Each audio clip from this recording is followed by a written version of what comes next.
بسم اللہ الرحمن الرحیم رب زدنی علما۔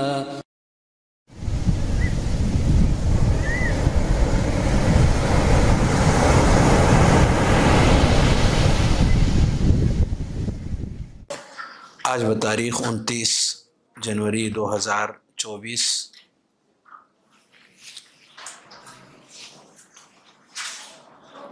صحیح الامام البخاری کی عظیم الشان کتاب الرقاق کے تیسرے باب قول النبی صلی اللہ علیہ وسلم کن فی الدنیا کأنک غریب او عابر سبیل کا دعوت الجالیات ینبوع کے اندر یہ درس ہے۔ اللہ رب العالمین سے دعا ہے کہ رب کریم ہم سب کی حاضری کو قبول فرمائے اور کتاب و سنت کو صحیح طور پر سمجھنے اور انہیں اپنی عملی زندگی کے اندر لانے کی توفیق بخشے۔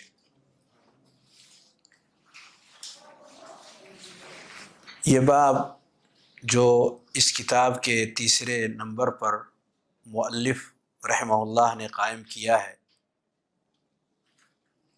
یہ ابن عمر رضی اللہ تعالی عنہما کی حدیث کا وہ حصہ ہے جو اس باب کے تحت مؤلف نے خود ہی ذکر کیا ہے۔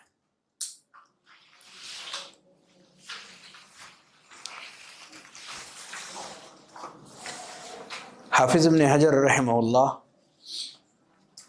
نے اپنی شرح کے اندر باب اس معنی کے ساتھ مؤلف نے جو قائم کیا ہے، اس کے پیچھے ایک وجہ یہ ہے کہ کچھ لوگوں نے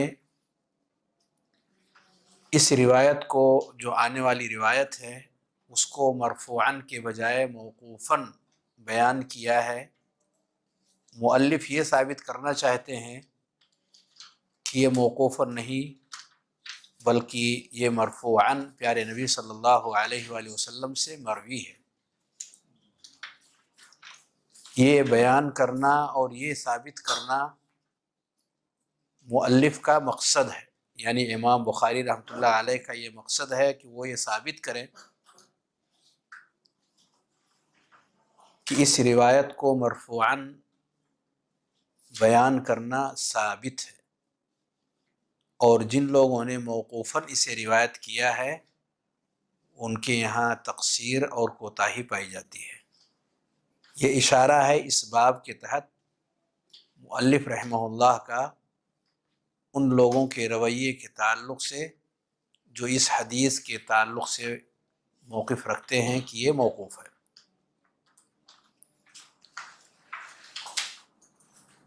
ابن عمر رضی اللہ تعالی عنہما روایت فرماتے ہیں،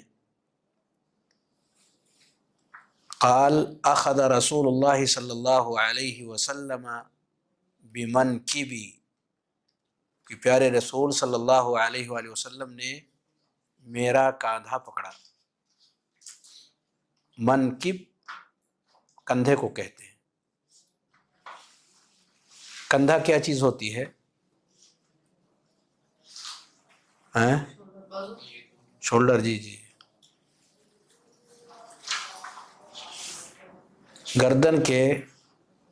گردن کے دونوں حصوں کی طرف، جس کو کتف کہا جاتا ہے، اور اس سے پہلے کتف کا بیان گزر چکا ہے،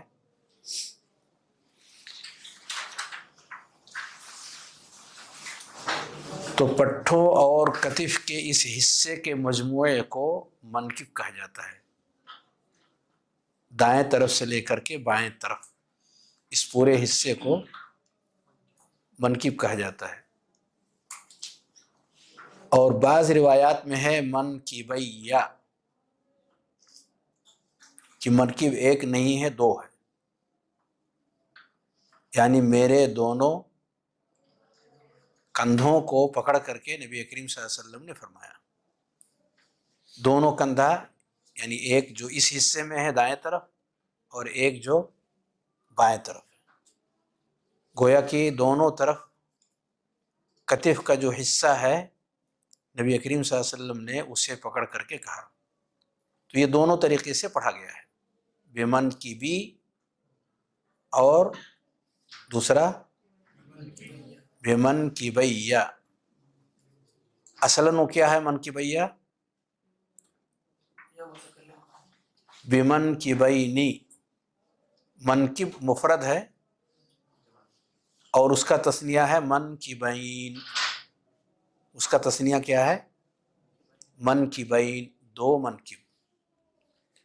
اب اس کو منکبین کو مضاف کرنا تھا یا کی طرف، میرے دونوں منکب کو پکڑا، تو منکبین کو یا کی طرف مضاف کرتے ہوئے بیچ میں جو نون ہے، نون تثنیہ، وہ ساقط ہو جاتا ہے. نون جمع ہو، نون تثنیہ ہو، یہ ساقط ہو جاتا ہے. تو اب جب اس کو ساقط کر دیں گے تو کیا بچے گا؟ من کی بئی. جب اس کو ساقط کر دیں گے نون کو تو کیا بچے گا؟ من کی بئی. اور اس کے ساتھ یا ملا لیں تو کیا ہو جائے گا؟ من کی بئی یا. تو یہ ہے یعنی میرے دونوں کاندھوں کو پکڑا. تو رسول کریم صلی اللہ علیہ وسلم نے عبداللہ بن عمر رضی اللہ تعالیٰ عنہ کے دونوں کاندھوں کو پکڑا، یا پہلے قول کے مطابق منکبی میرے کاندھے کو پکڑا. مفرد اگر کہتے ہیں تو منکبی، اور تثنیہ اگر کہتے ہیں تو منکبی، دونوں ثابت ہیں، پڑھ سکتے ہیں دونوں. اور اس کے بعد آپ نے فرمایا، کندھے کو پکڑ کر کے آپ نے فرمایا. ایک بات یہاں ٹھہر کر کے یہ اشارہ کرتے ہوئے آگے بڑھوں کہ نبی کریم صلی اللہ علیہ وسلم کا ایک معمول تھا کہ جب آپ کسی کو کسی بات یا کسی کام کی طرف متوجہ کرتے یا ان کی توجہ اس طرف زیادہ دلانا چاہتے تو کچھ بولتے یا کچھ کرتے، اس کے بعد اس کی طرف توجہ دلاتے. جیسے یہاں نبی کریم صلی اللہ علیہ وسلم نے ان کا کاندھا پکڑا. بھئی کاندھے کا اس موضوع سے کیا تعلق ہے؟ کوئی تعلق نہیں ہے، لیکن مقصود اس کے ذریعے سے ہوتا تھا زیادت الاہتمام اور زیادت الاختصاص. دونوں موضوع اہم ہے، زیادت الاہتمام کہ موضوع پر دھیان دیجئے، بہت اہم ہے، اور زیادت الاختصاص آپ سے ہمارا خصوصی اور گہرا تعلق ہے. یہ دو چیزیں مقصود ہوا کرتی تھی، یعنی اپنائیت کا ثبوت اس کے اندر پایا جاتا ہے. آپ نے کسی کا ہاتھ پکڑ لیا، میں چاہتا ہوں آپ سے کوئی بات کہوں اور اس کے بعد پھر آپ نے ان کے کاندھے پہ ہاتھ رکھ لیا، یا ویسے ہی ان کے ہاتھ میں ہاتھ ڈال کر کے اور پھر کوئی گفتگو کرنے لگے. تو اس سے یہ دونوں چیزیں مقصود ہو سکتی ہیں، یا دونوں میں سے کوئی ایک چیز مقصود ہو سکتی ہے. یا تو موضوع کو زیادہ اہم ہونے کی وجہ سے ان کو اس طرف لانا مقصود ہے، اور یا پھر دوسرا والا کیا ہے؟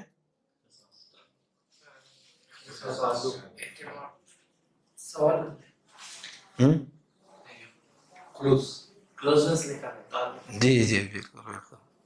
نہیں، یہی مقصود تھا کہ آپ متوجہ ہیں یا نہیں.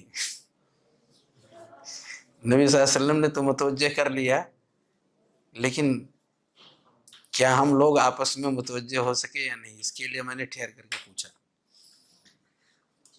تو دوسرا تھا زیادت الاختصاص، خصوصیت والی بات. یا معاذ انی احبک،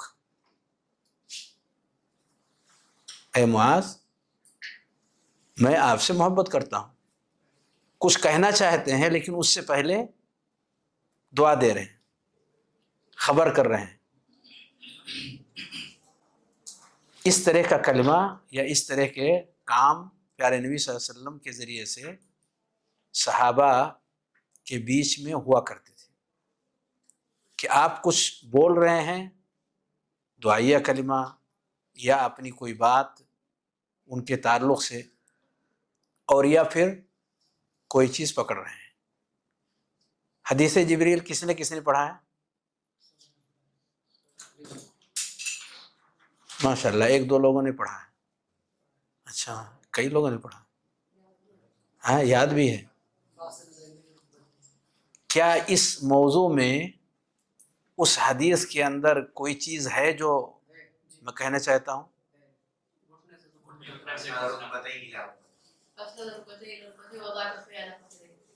احسنت، کہ گھٹنے سے گھٹنا ملائے اور اپنے ہاتھوں کو ان کے زانوں پہ رکھے.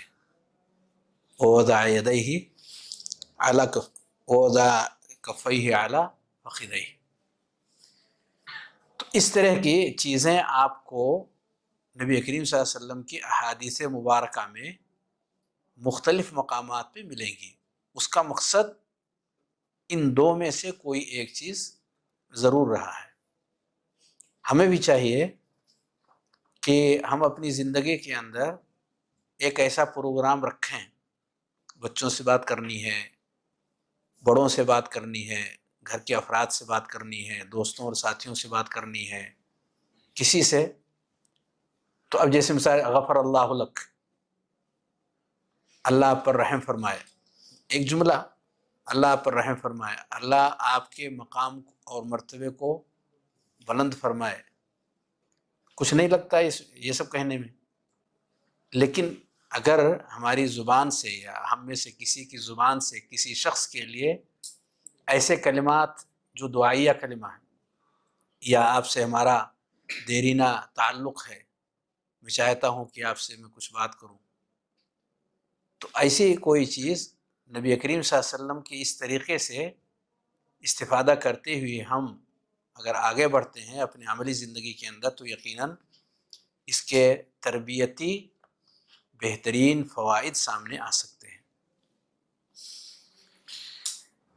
تو عبداللہ بن عمر رضی اللہ تعالیٰ عنہما نے رسول کریم صلی اللہ علیہ وسلم کے اس عمل کے بارے میں ذکر کرنے کے بعد فرمایا کہ آپ نے ارشاد فرمایا، کن فی الدنیا کأنک غریب او عابر سبیل. دنیا میں ایسے رہو جیسے کہ غریب ہو یا مسافر ہو. دنیا میں ایسے رہو جیسے کہ تم اجنبی شخص ہو یا مسافر ہو.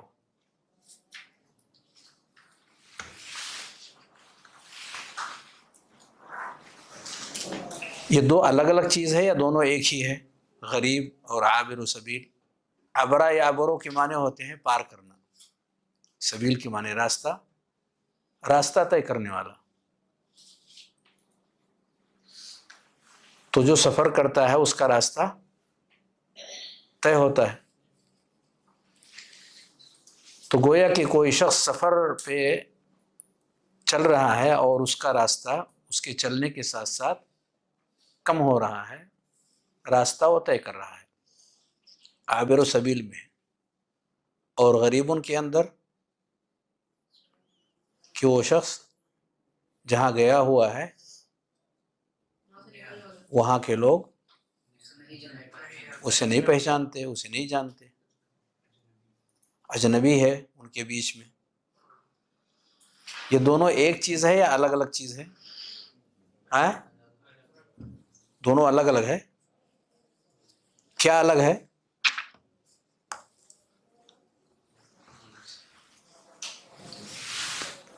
دونوں ایک ہے یا الگ؟ ایک ہے، صرف جملے الگ الگ ہیں، مفہوم دونوں کا ایک ہی ہے. اگر کچھ ذہن میں آ رہا ہو تو ذرا بتائیے کیا الگ ہو سکتا ہے؟ جی جی جی. ایک غریب ہے امیر نہیں، دوسرا امیر ہے غریب نہیں، ایسے؟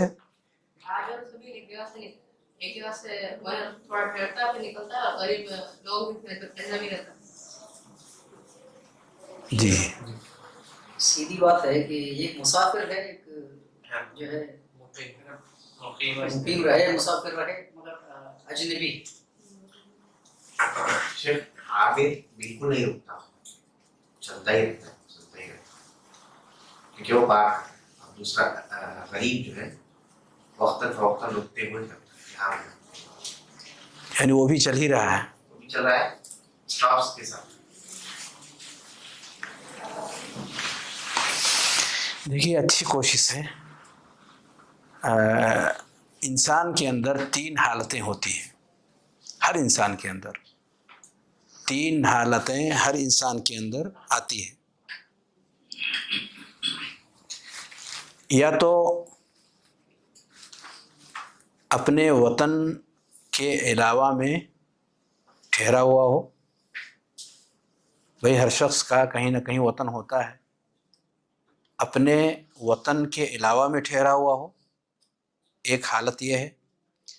اور دوسری حالت یہ ہے کہ وہ شہر میں رکا ہوا نہیں، ٹھہرا ہوا نہیں، بلکہ چلنے کی کیفیت میں ہو، یعنی سفر اس کا جاری ہو، جیسا کہ ابھی آپ لوگوں نے ذکر کیا. اور تیسرا یہ کہ اس کا اپنا وطن ہو جہاں وہ اقامت پذیر ہو. یہ 3 شکلیں ہر انسان کی زندگی میں آتی ہیں: وطن، اقامت اور مرور. وطن، اقامت اور مرور. یہاں ایک چیز ابھی ذہن میں آئی اور میں اشارہ کرتا ہوں، مطالعہ کرتے ہوئے انشاءاللہ اس سے فائدہ ہو سکتا ہے. بلدان پر جن لوگوں نے کتابیں لکھی ہیں انہوں نے ان تینوں حالتوں کی رعایت کی ہے. بلدان بلد کی جمع ہے، مراد شہر کے حالات، شہر کے حالات. شہروں کے حالات پر کتابیں بہت لکھی گئی. کسی کتاب کا نام ہے کسی کے ذہن میں؟ بارک اللہ فیک، زبردست، بہترین. تاریخ بغداد. اب تو نام کئی کھائیں گے. بہترین ہے، بہترین چیز ہے. مختلف شہروں کے حالات پر کتابیں لکھی گئی ہیں. ایک مشہور ترین کتاب جو لوگوں میں مقبول بھی ہے اور موجود بھی ہے اور مخدوم بھی ہے اور اس سے لوگوں کا استفادہ بھی بہت ہے. شیخ صاحب نے جس کتاب کا نام لیا ہے تاریخ بغداد، وہی نام ہے. خطیب بغدادی نے یہ تاریخ لکھی ہے تاریخ بغداد کے نام سے. ایک نام سے اور چھپا ہے، وہ تاریخ و مدینۃ السلام. اس نام سے بھی کچھ لوگوں نے چھاپا ہے. کچھ لوگوں نے کتاب تاریخ بغداد اس نام سے بھی چھاپا ہے اس کو، اور الگ الگ جلدوں میں چھاپا ہے مختلف.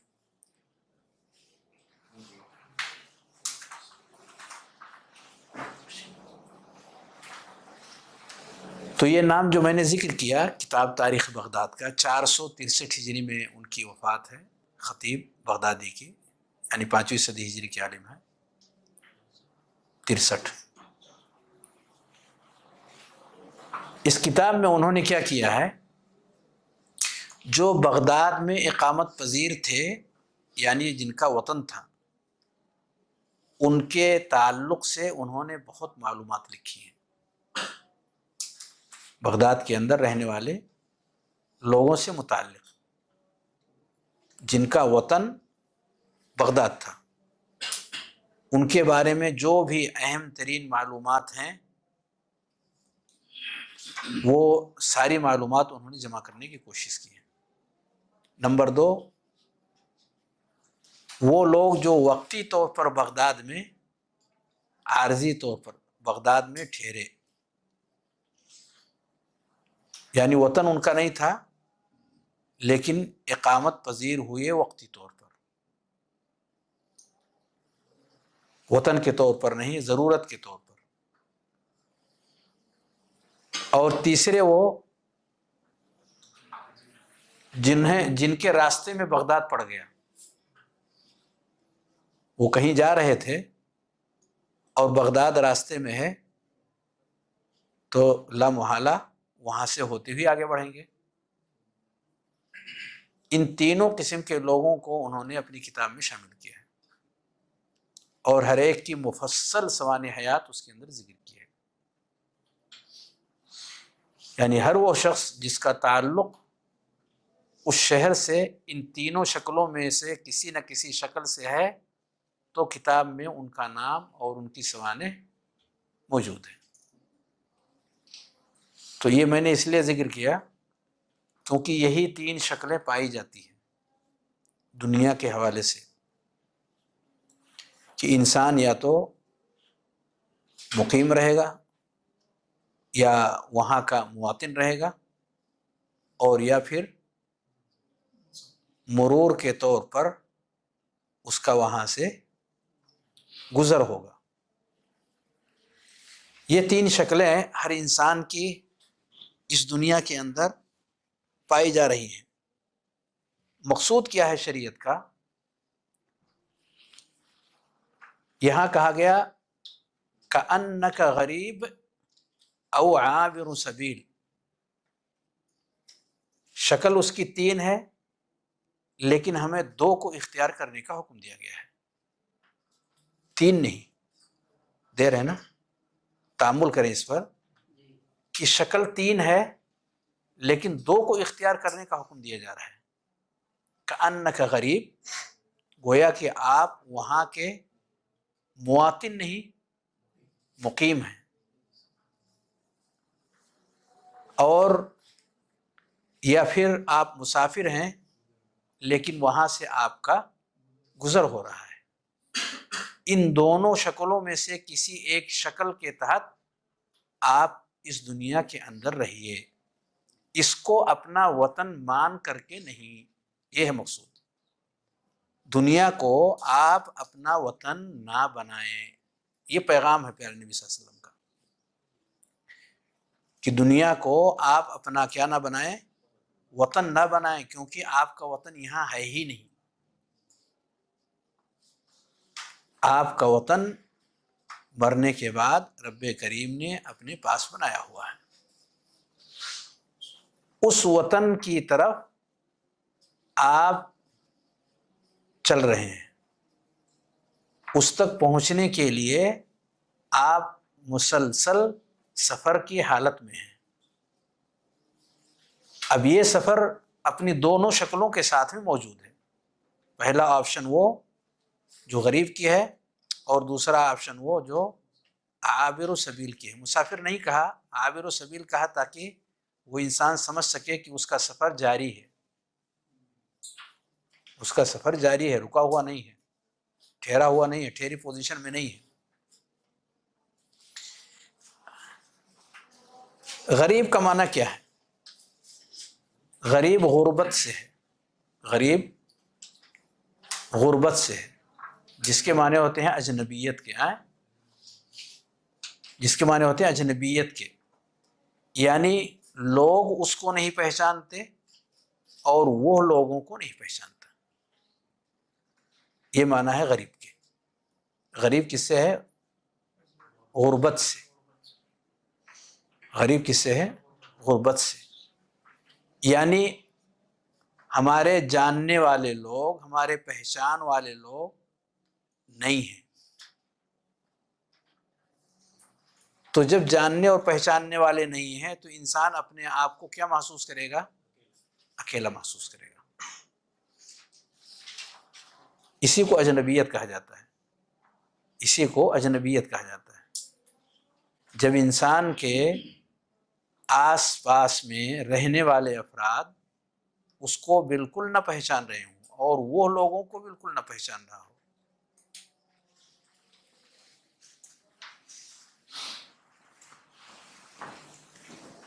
نماز کا وقت قریب ہے، 10 منٹ کے اندر اندر انشاءاللہ.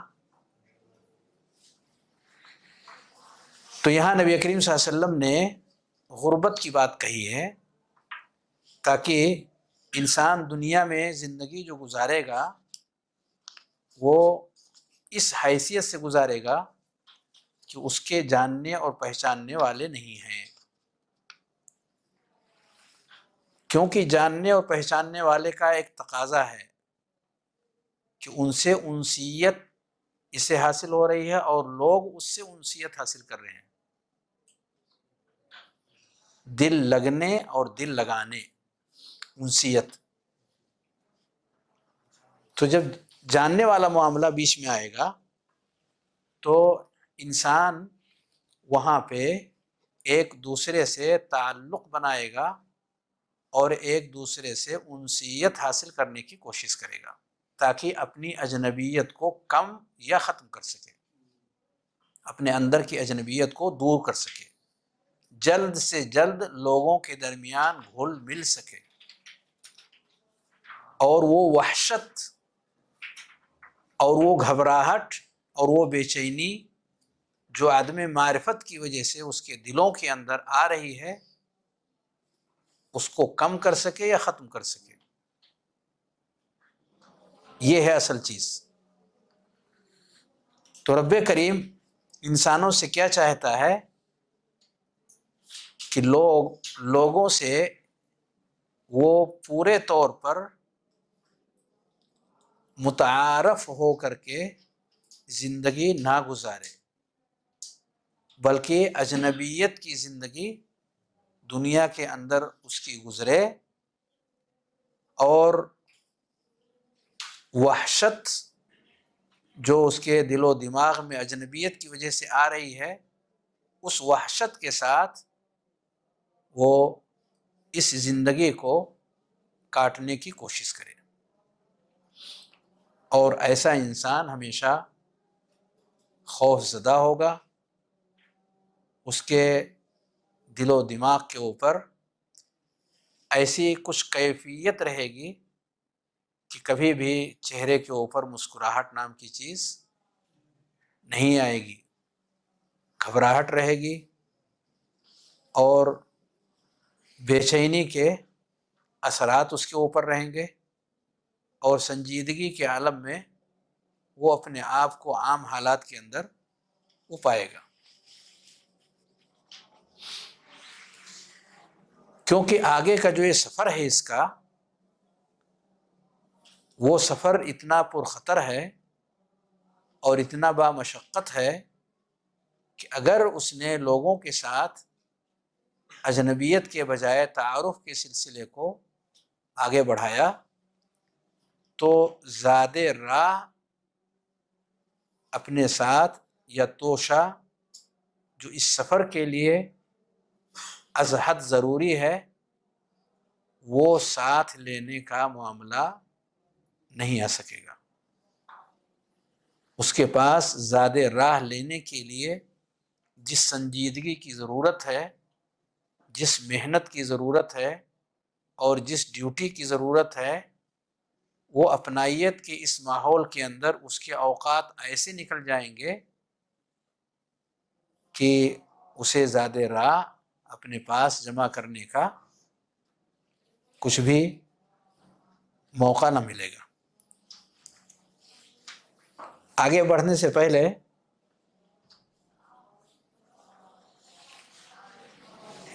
غربت کے اس مفہوم کو ہم اگر ذہن و دماغ میں بساتے ہوئے حدیث کی کتاب پڑھ رہے ہیں، اسی سے جڑے ہوئے ایک مسئلے کو سمجھتے ہوئے آگے بڑھیں.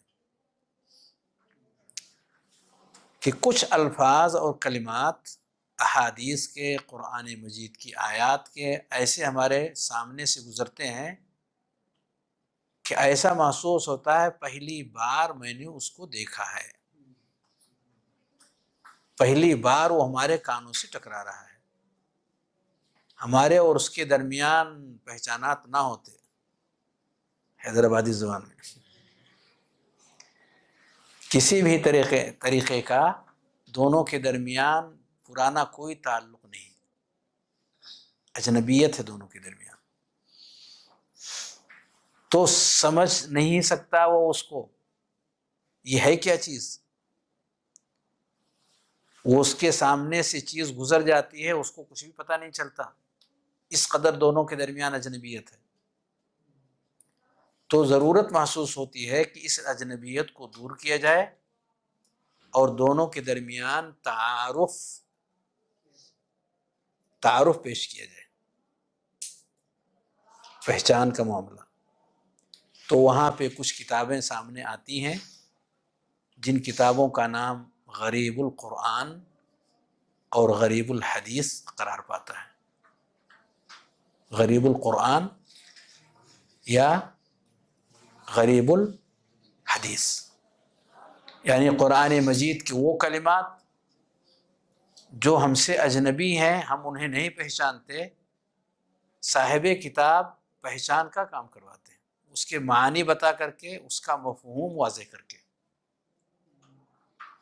غریب الحدیث، حدیث کے وہ الفاظ جو ہم نے پڑھے پر سمجھے نہیں، مشکل ترین کلمات ہیں، مشکل ترین یہ حروف ہیں، تو صاحب کتاب یعنی جنہوں نے اس موضوع پر کتابیں لکھی، انہوں نے کیا کیا،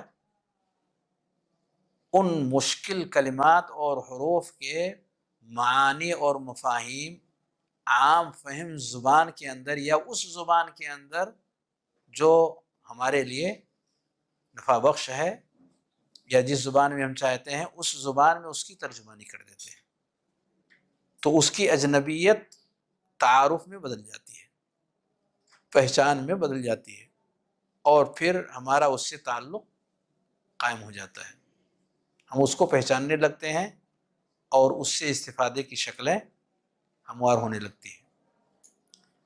تو مشکل کلمات کے معانی کو بتانے کے لیے جو کتابیں لکھی جائیں یا لکھی گئیں، ان کو غریب القرآن اور غریب الحدیث کہا گیا۔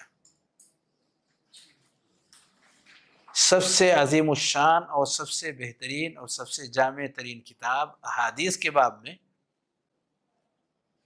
حدیث کے فہم کے لیے، اس کو سمجھنے کے لیے جو پچھلے ادوار میں لکھی گئی ہیں اور بہت صاف ستھری زبان کے اندر آسانی کے ساتھ طالب علم سمجھ سکے، اور 5 ضخیم جلدوں میں وہ چھپی ہے، کیا نام ہے اس کا؟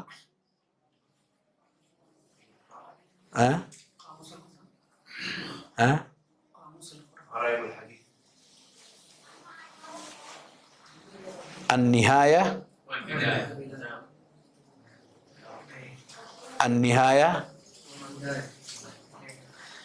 فی غریب الحدیث والاثر۔ النہایہ سے مشہور ہے، النہایہ فی غریب الحدیث، اتنا سمجھ لیں کافی ہے، النہایہ فی غریب الحدیث، ابن الاثیر الجزری، ابن الاثیر الجزری، جزر جو کھاتے ہیں، جزر۔